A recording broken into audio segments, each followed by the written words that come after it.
Today we will be covering part 2 of the crimes of Russell Williams. Please take care while listening.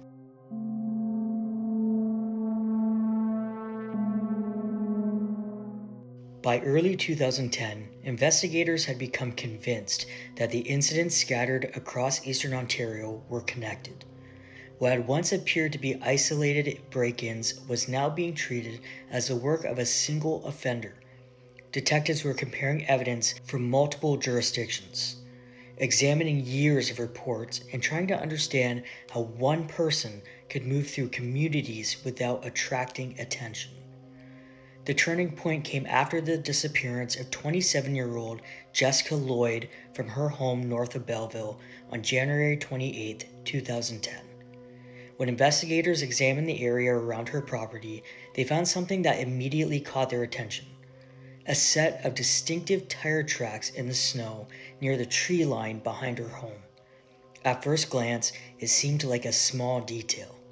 In reality, it would become one of the most important pieces of evidence in the entire case. The Ontario Provincial Police launched an extensive effort to identify the vehicle responsible. Officers began examining tire patterns, comparing impressions, and conducting a large-scale canvass of motorists traveling through the area. They weren't looking for a specific suspect yet, they were looking for a match. Then something happened that changed the direction of the investigation. During one of those canvassing operations, officers encountered a Nissan Pathfinder driven by Colonel Russell Williams. The tread pattern on the vehicle immediately stood out because it closely resembled the impressions recovered near Jessica Lloyd's home.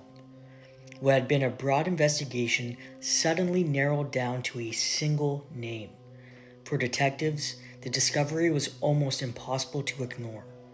Williams wasn't just another resident of Eastern Ontario, he was the commander of CFB Trenton.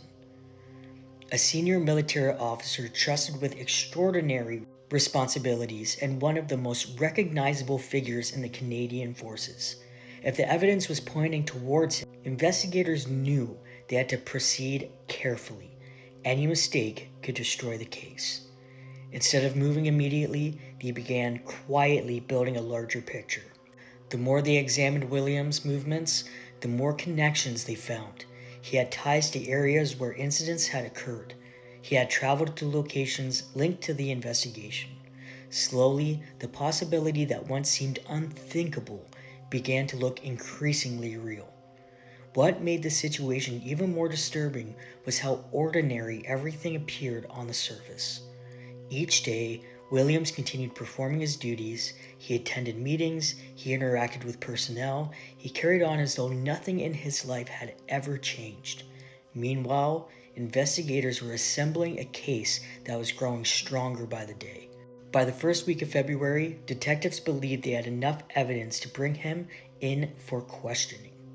On February 7, 2010, Williams was contacted and asked to attend an interview with the Ontario Provincial Police. He agreed. There was no dramatic arrest, no public spectacle, just a respected military commander walking in a room believing he could explain away whatever concerns investigators had. What happened next would become one of the most studied interrogations in Canadian criminal history. At first, Williams appeared relaxed. He spoke comfortably with investigators and showed little sign that he believed he was in serious trouble. But detectives had spent weeks gathering evidence, and they weren't interested in speculation anymore. They had come prepared.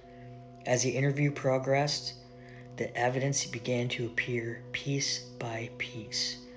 The tire tracks, the locations, the inconsistencies, the connections he could no longer explain. And for the first time since the investigation began, the carefully controlled image of Colonel Russell Williams started to crack. In the next few hours, one of Canada's most trusted military officers would begin revealing a reality so disturbing that it would shock the entire country. And once he started talking, there would be no turning back. My name is Jackson, and you're watching Northern Horrors. Please stay tuned for part 3, which will be our final part of this series.